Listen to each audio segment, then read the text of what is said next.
What's going on, everyone? My name is Miles. Welcome back to another video. In today's video, I want to give you guys a top 5 weapon list that you should be using in Season 4, which is Ranked Series 3. Now, don't worry, this is just my list, so don't get too upset if your favorite weapon is not on here.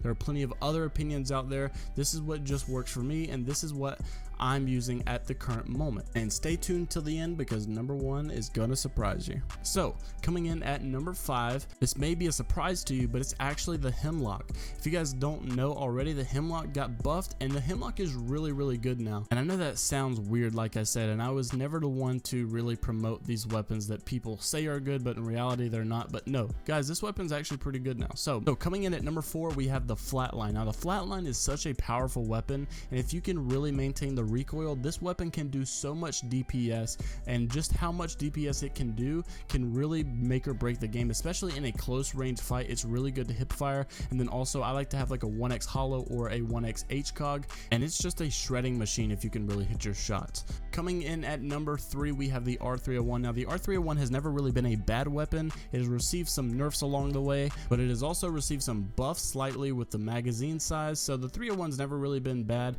and I've always liked the 301, and it's still a good and viable weapon, so that's why I have it at the number 3 spot for rank. Now, coming in at number 2, this may be a bit of a surprise again, but it's actually the R99, and the reason I said the R99 is just because of the nerf that it got in this last update. It also got a slight buff, yes, but just the R99, I think it was a little bit more powerful last season, and it's not that it's not powerful now, but just because that little slight, I think it was so close to my number 1 pick, and just that one slight nerf kind of put it behind it, I think, and so that's why I have the R99 at number 2. I think it's always going to be a really good weapon, and I think that they're really done they've really done well with the R99, keeping it as part of the meta, because it really forces you to have good accuracy. You know, like, if you are really good with your accuracy, you're going to shred people, and if you're really bad with your accuracy, you're going to pay the price. So I think it does a really good job as balancing that, so that's why I really like the R99, and that's why I have it at my number 2 spot. Now, coming in at number 1, before I do, I just want to give some honorable mentions.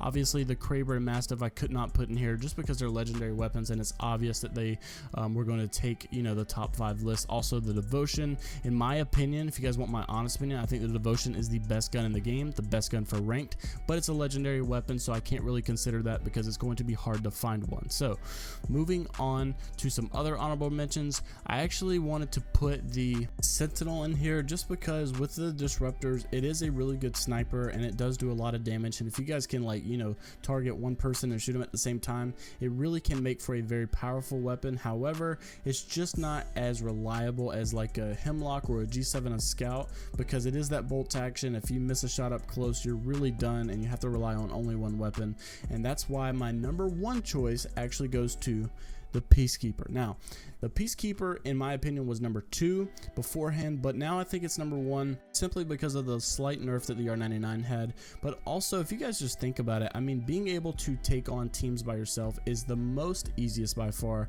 with the Peacekeeper, just because you're able to peek a corner when you want and do 110 damage. The Peacekeeper, you can just take some pop shots here and there and hide behind the corners and just peek over and over to kind of get them to shoot, kind of get them to push towards you, while you can also deal a lot of damage. So that's why I think the Peacekeeper is the most crucial weapon, and you guys see a lot of 1v3s with the Peacekeeper, and I think it's really for that reason. Sometimes the PK can be a little annoying as it does like 8 damage or 11 damage, and it really frustrates you, but overall I think if you can hit your shots consistent with the PK, it is by far the best weapon for ranked. And just because I have the Peacekeeper and R99 at 1 and 2, that does not mean that they are the best combo together.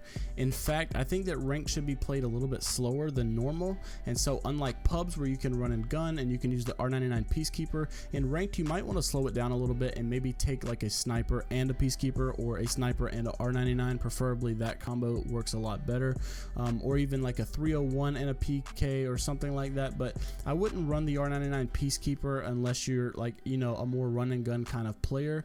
But sometimes you really need to slow down, you really need to take position, you really need to just stay in the house, wait for the next ring to come, stop being so antsy, and then you can actually just continuously pop shots off with a G7 Scout, a Hemlock, or something that's a little bit more long range, maybe even like a Flatline Anvil or something. So be a little bit more patient, but I wouldn't use the R99 or the PK together unless, you know, that's just your flow. Sometimes I use it in ranked, but I also know my boundaries as to when to push and when not to push. But thank you guys so much for watching. If you enjoyed this video, make sure to leave it a thumbs up and subscribe to the channel if you want to see more Apex Legends daily videos. Also, don't forget there'll be a link to my new channel down in the description. Make sure you sub to that, and I will see you guys tomorrow. Peace out.